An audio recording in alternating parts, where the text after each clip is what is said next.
The Shift is brought to you by SE Healthcare. Welcome to The Shift. I'm Dr. Andrea Coyle. Shifties, welcome back to the next episode of the Shift podcast. Today, I've invited an amazing guest who is a friend of nursing, Becky Wolfe. Becky and I are going to go back and forth.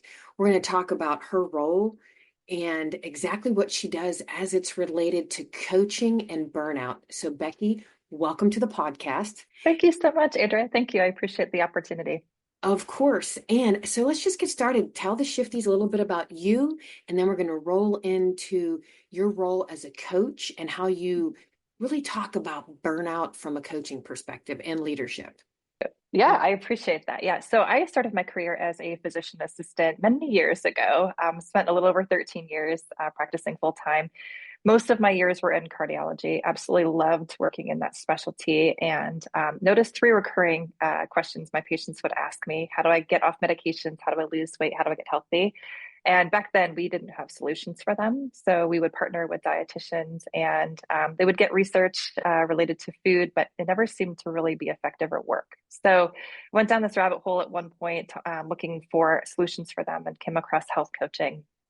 So in my practice, I was able to design a after hours patient centric behavior change modification program for my patients and just fell in love with coaching at that point.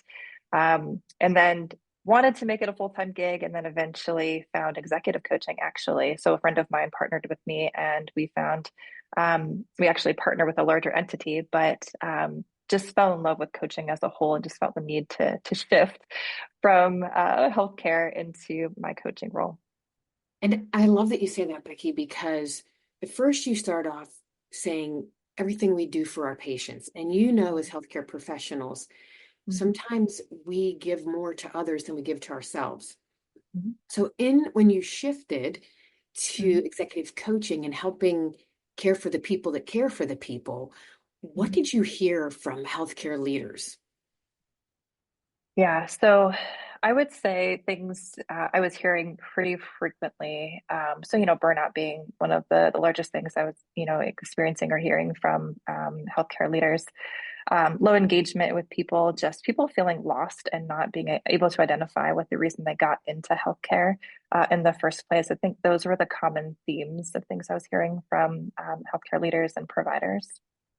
I mean, when people would feel lost, did they maybe lose sight of their purpose? Um, is that something common that you heard as well? Yeah, I think it was fairly common that people just weren't feeling as compelled to be in healthcare as they once were. And I feel that COVID really accelerated that, to be honest with you, of just kind of losing track of the why behind being in healthcare. Um, so I think purpose being one of the main drivers for people just not identifying with the larger purpose of healthcare. I love it. And so talk to me about, well, actually share with myself and the shifties all of your knowledge as it relates to burnout. You've Mhm. offline, you and I have talked about it. We kind of caught up one time you were in the Philadelphia airport, and I thought it was very interesting and intriguing. And I think it's something that the shifties would enjoy hearing. So talk about some burnout theories that you like to talk about. Yeah. So my interest in burnout came honestly because I was experiencing burnout in healthcare and was trying to uncover as, the whole entity or understanding of why I was experiencing burnout, to be quite honest with you. And then recognizing for me, it was largely related to purpose, just feeling this overwhelming sense that I wasn't doing enough for my patients back then, knowing that they wanted preventative health care and didn't see a lot of options. And that's what made me go into health coaching. And then as I stepped out and looked at the executive coaching role and how I could help organizations really shift to being healthier, really doing a lot of work on burnout just to help holistically understand what would happen. So in the brain, what will happen is your amygdala actually gets larger. So the part of the brain that's responsible for fear and aggression actually enlarges, and the prefrontal cortex, which is involved in logic and cognitive function, actually decreases or thins. So what happens is we become a bit more emotional. We can become a bit more, we have more strain with attention or cognition. So it makes sense to me that people are feeling maybe a little bit more negative towards the work that they're doing. So experiencing not the same joy that we went into healthcare experiencing initially. So for like doing a little bit more further research, there are some theories that are related to that. And I think the ones that are most interesting to me are social cognitive, social exchange, structural theory, and then emotional contagion. So I can get into each one of these just a little bit if that's helpful. It's very helpful. I think it's Okay. very helpful. Yeah. So social cognitive theory really is, do we believe that we're capable of doing the work that we're doing? So I think in medicine, in any job really, that I've coached people outside of the medical industry, what happens is there is a maturation period that we come into. So we have to feel confident in doing what we're doing, and most people don't have that right away, So I right? have a So, question. Is that where yep. when people start talking about imposter syndrome? Yep, exactly. Okay. So there is a bit of imposter syndrome. I love that pickup, but it is like coming into a new profession, not feeling secure, safe, making decisions sometimes. That's what social cognitive theory is. So it is a personality kind of spin-off. So the more work I've done with researching personalities, it really is the understanding that some people just need a little longer time with training and development in order to feel confident and secure in making decisions. Structural theory is I've tried all the things they're telling me to try to solve for burnout, and I don't feel like it's working. There must be something wrong with me. And I hate that theory because it gives us the sense that there's nothing we can do to feel better. And I don't think that that's accurate. And then social exchange theory is there's an imbalance of work. So the imbalance of work is somebody else is doing the same job I'm doing more than they're doing, and I feel really frustrated by that. So people can get a little bit frustrated with the amount of control that they have or they don't have in certain situations. So how can we balance taking the frustration away from this type of social exchange or the work that's not seemed to be equal? And then finally, emotional contagion is one of my favorites because it really is how we act and react. Those behaviors can be modeled by others. So we are responsible, and the work that I do with coaching and presenting in front of people in organizations, I'll often say your communication matters because it will either build trust or it'll take it away. And your demeanor matters because you are either building trust with that or taking it away. So 7% of our actual words that we're using are what people are focusing on, but it is largely body language and tact and tone are the other elements people are looking at in regards to communication. So it is such a crucial factor in how we are portraying ourselves as leaders. Wow. So go back to the social exchange. Is that what it's called? Social exchange? Yep. Because Yep. that's new to me. So thank you so much for sharing that knowledge. Social exchange, the first thing I thought about is when I worked on a medical surgical unit many years ago. And it felt like whenever you would have three, four, five patients and you're running around for your 8 or 12 hour shift, and you would see someone else sitting at the desk for long, prolonged periods of time, you would build up this frustration. Mhm. And then that would contribute to the burnout. Yeah, And it does. Yeah. yeah, and because then in your mind you start to think, why am I working so hard? Why am I the only one working? You start to feel like you're a lone ranger or you're out Mhm. on this island all by yourself, and that builds up frustration. The other piece about communication, I'll say, and that's called emotional, what's that? Contagion. Yep. Emotional contagion. Mhm.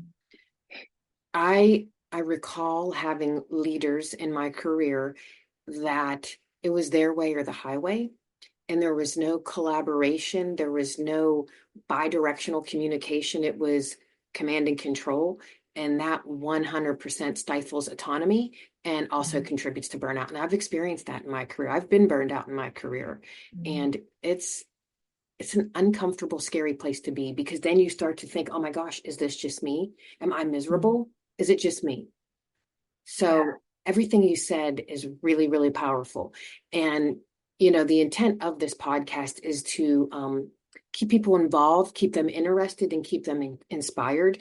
And I think a lot of the information you're sharing, Becky, is incredibly interesting, and it's critical for people to be introduced to this. Yeah, yeah. Thank you for that. And thank you for sharing what you've noticed. And it is, I get frustrated, and I know many of the people that have researched burnout, they get really frustrated with thinking that self-care is the answer to burnout, and it's not. It really is our relationship with ourselves and others. So experiencing the frustration, like how can we voice that we're frustrated or how can we ask for help? I know so many people in healthcare and, women that I have been around and have coached, it's like we have this I don't know, innate inability, or it's scary for us to ask for help. But I would say it's for men too. It's not just women, but it is how do we be people that can ask for help? How do we be people that give help? Um, and then, to your point with emotional contagion, I think there's dominant type leaders who are the ones that you're describing. They're the ones that just shut down rooms when they walk in. They're hard to be around. I've been certainly in spaces with that as well. And it's just difficult to offer anything or feel like you're allowed to offer anything in those spaces. So when we create opportunities and environments for people to thrive, it really does make a difference. I love that you say that. It's really up to the leaders to create those safe spaces, those psychologically Mhm. safe places where people can, really talk about how they're feeling, what their frustration is, how we can make it better.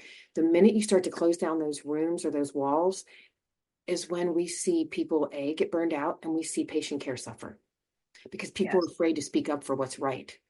And it's so Yes. interesting in healthcare, often, not always, healthcare professionals are afraid to say, I need help.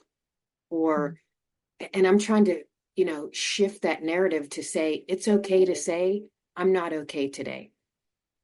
It's Yeah. okay. Yeah, I think, yeah, we definitely need more people in healthcare being okay with just saying, hey, I need some help today. Today is a really tough day. Psychological safety is huge right now, right? And I look at the engagement, just, Gallup did a study recently with overall workplace engagement, it's 31%. I think about that in healthcare. I'm like, okay, let's just say that's accurate. How many people are suffering, in just the healthcare space alone? And then patients, how much do they suffer with lower productivity, less engagement? Our inability to innovate in healthcare suffers drastically with people not being able to give their best, feeling like they are part of something.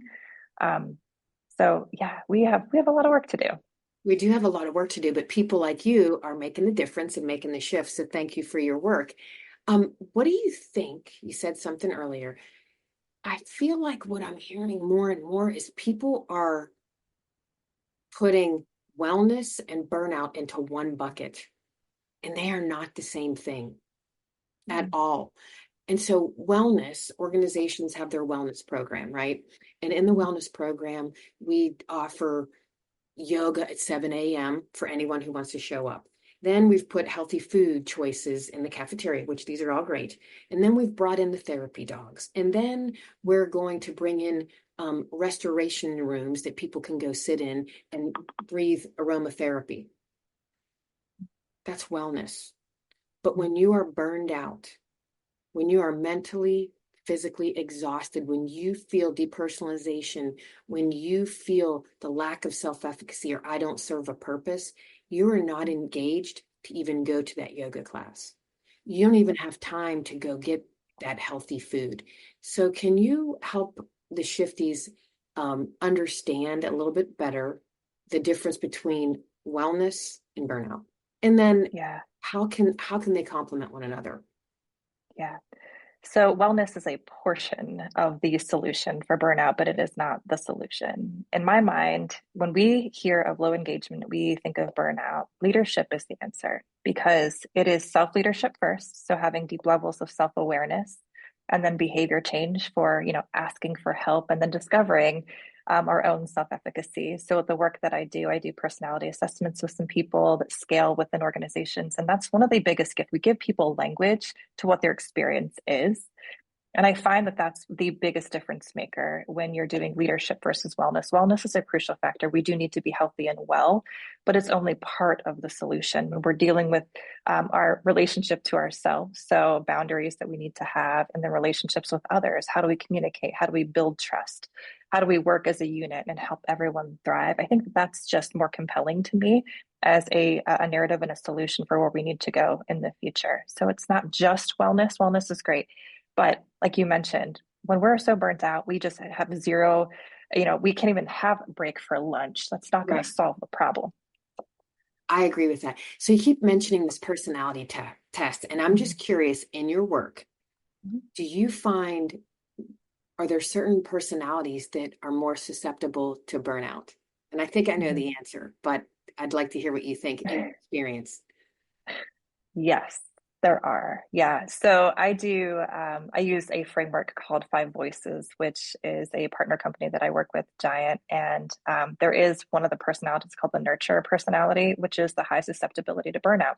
And you find a lot of that personality type in education and healthcare. So, because we just love taking care of people so deeply, and it does, with the one-to-one care for others, we will do it above other people. We'll take care of other people more than we'll take care of ourselves. And that's just natural for that type. So there is a propensity that is higher in certain personality types.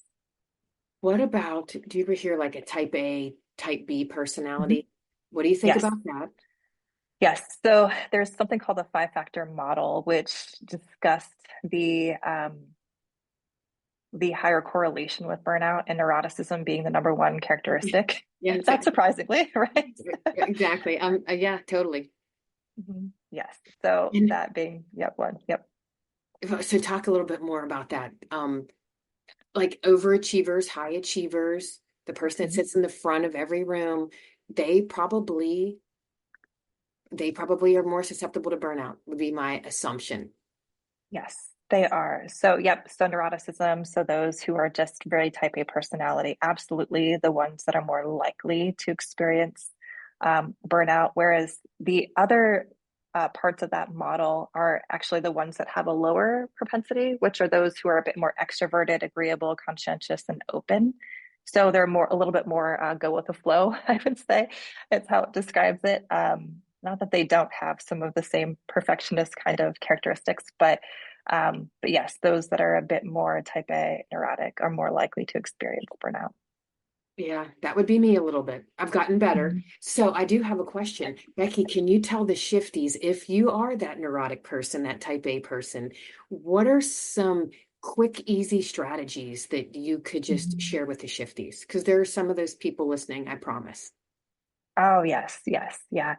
I would say awareness is the number one thing. Where do you notice things have to be perfect? And one of the biggest things I recognized about myself, I have this too. So I have a very high perfectionist tendency, and I can project it pretty easily onto those around me. So I would say first, recognize if that's you. Second, recognize that your 80% is likely 100% for other people. It is okay to make some adjustments and recognize that you need to be focused on first. And I think what can happen is that we can feel like if not everything is going well, everything is failing. So it is just the recognition and what maybe could you work on that doesn't have to be perfect. So take one small step towards something that doesn't have to be quite as perfect as you hoped. Yeah, I think Becky, that's a really good point. And I remember when my kids were little, and my kids are close in age and they're in college now, but I remember trying to juggle going to school, having a career, and then two kids. And I would get up at 5 a.m. so that I could get 2 hours of things around the house accomplished before I'd even do anything else as it related to me. And I was exhausting myself. And like to the point where not I'm gonna tell all my shifties out there, I would vacuum so that there were lines in the carpet. Like Mhm. cuckoo. Yep. Actually not cuckoo, but Mhm. that's I can see how that translates into burnout. So in the clinical environment, when I was a clinical care delivery nurse in the ICU, I wanted every single pump to be lined up, and I wanted all the labels like go in the same direction, and you just get so caught up in the perfectionism that you literally exhaust yourself. Mhm. And I see that a lot in healthcare. I'm sure you do Mhm. too, as in your coaching and even when you were in the Yeah. clinical environment.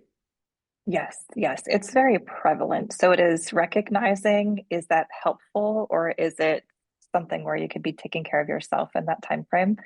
I think once there's recognition of some of the tendencies that could be causing burnout, it's helpful to kind of undo them. So what's necessary versus what's good to have or nice to have. I did the same things when my kids were little, would get up really super early just to have some time to really think and process through things and get my day in order. But now I'm like, dishes are in the sink and I'm okay with it. There's some adjustments I've had to make. So I agree with you. I've had to just let it go. And my Mhm. mother actually brought it to my attention. I came home one day, my kids were probably 6 and 7. I had a busy day at the office. I came in and a couple things were out of place in the house. And I'm like, oh my gosh, why is this out of place? And pick this up. And my mom said, wow, I want you to stop for a second. And not everyone is going 100 miles an hour like you are. And it's not healthy. I think you need to Mhm. step back, take a breath, and recognize that if there's a dish in the sink, it's okay. Yeah, And so yeah. now I've recognized, to your point, it is okay to let certain things go. You have to really think about what you're going to let yourself get all worked up, for lack of a better way to say it. And so that it takes a lot of training and behavior training. And it's difficult, but as a self-professed overachiever, I totally understand everything you're saying. Mhm. Yeah. Yeah, it's again, it's great to recognize. There was a group of teachers I was coaching a couple of years ago. Same thing. There was very similar to your story, actually, coming home, getting dishes done, getting dinner done, all of the things. And one of the questions out to the group was, when was the last time you came home and sat down with your kids and just talked to them about their day? And she's like, it has been probably a year, honestly. She's like, I have teenage kids and they're in and out of the house, and I don't take advantage of the times when they're home. So it is recognizing, well, we can miss the things right in front of us, and those connections if we're not careful. That's a great takeaway for the shifties is recognizing. The other thing, is there anything else that you want to share that you think the shifties could really benefit from? Mhm. Yeah, I would say the biggest thing is, if you're experiencing burnout, that you are not alone, that it is real. I think that can be another thing where people still feel like, oh, people don't believe that I could be Mhm. experiencing that. But you're not alone. And access help through therapy, through coaching, whatever that looks like. But there is a lot of ability to access the help that you need. I love what SE Healthcare is doing. I think it is incredible to have resources like that. Thank you for saying that. And being okay to say I'm not okay. I went to Mhm. my employee assistance program. It was incredibly helpful. And Mhm. it was one of the best things I ever did. So I think it's Yeah. okay to Mhm. um, do a pulse check on yourself. It Yes, really is. absolutely. Yep, And then absolutely. I'm gonna ask you another question. Tell the truth and shame the devil. Um, do you, when you walk, because I know you have children, Mhm. do you walk in the house and do you say it's okay, there's dishes in the sink? Or do you run over and do the dishes? And do you have to make yourself like walk us through that? So there are some things I'm okay with. And there's some things I'm still not okay with. There's like, so when I walk in the door, the shoes have to be in a specific area, right? So that's Right. my thing, Andrea. So like shoes have to be in order. There have to be dishes out of the sink. Dishwasher can be loaded or, whatever it needs to get done later. But I think the important things for me, those are the key elements. Everybody has their key things that need to get done for them to feel like productivity is happening. So for me, those are the two key things. Everything else, laundry can wait. I don't care about that as much. I can give help and support. My kids know how to do laundry at this stage of their lives. They're teenagers, so they can do their own laundry. So training them early has been really helpful for me too, of like, I have help. It's not just me. Um, Oh, that's another really good point. Is and my kids, because I have a 21-year-old and a 19-year-old, and they say to me, Mom, all you have to do is ask. And mhm. I struggle with just asking for help. Even though I Yes. was able to go seek help at, at work that one time, even at home sometimes, because burnout's portable and you can have burnout Mhm. at home and you can have burnout in your workspace. And sometimes I struggle with boundaries and I struggle with asking for help. And when I don't ask for help, then I take everything on and it leads to frustration and leads to burnout. It's a terrible vicious cycle that often I have to think to myself. Even this past weekend, my daughter said, Mom, I didn't know you wanted me to do that. You didn't ask. Mhm. Now, in my mind, I think she should be able to figure it out, but Mhm. we know they can't Mhm. sometimes. So I Yes. think Yeah. that's something else to recognize is ask for help. Yes. Critical piece of just recognizing we get to lead at home too. That was one of the best things that I've recognized of like, I'm leading my kids. It's the most important job that I have is teach them skills that they need to succeed at life, how to get along with each other, how to get along with those around them, and then how to do some simple life skills, right? So laundry, dishes, or whatever. So that has freed me from having to be perfect at home because I know I have to teach them. So I'm the person in charge of doing that. So it is just allowing space to let them go do it. It's not going to be as perfect as I hoped, but they're going to continue to iterate and get better. So, but yeah, and they can't read our minds. Like one of my tendencies I've recognized recently, Andrea, is when I'm overwhelmed, I will list off 10 things I need to get done. My son, who's 13, will say, Mom, you're overwhelming me. I'm frustrated. I can't handle all 10 things I need to do at once. Tell me what the three things are. So I'll write them down or I'll tell him three things, he and his brother, and they'll go do them. But I've had to get good at not causing frustration for my family. So I've had to limit the amount of frustration I share with them. So Oh my gosh, Becky, I'm laughing because I do the exact same thing and I'll spew off. We need to do this, and it's a big long list. And everyone's looking at me like, really? Because it's Saturday. And my son is so funny, which here's a funny thing. He's 21, he's a junior at the Citadel. And so at the Citadel, it's a military college, appearance has to be great, everything has to be clean. But when he comes home, not the case. But he'll joke and he'll say to me, Mom, are we cleaning on Saturday? Because I'm pretty sure that no one's going to come into my bedroom. So why does it even matter? And so now I've literally learned to just close the door. He's yeah, 21. He's a junior in college. He goes to a military college. Go yeah, Bulldogs. So go Bulldogs, go. But I've had to let that go and just close the door. yeah, yeah. That's And good. Yeah, and you're going to get there when your kids get older like that. It's a lot of yeah. it's control issues. And again, to your point, I've recognized that.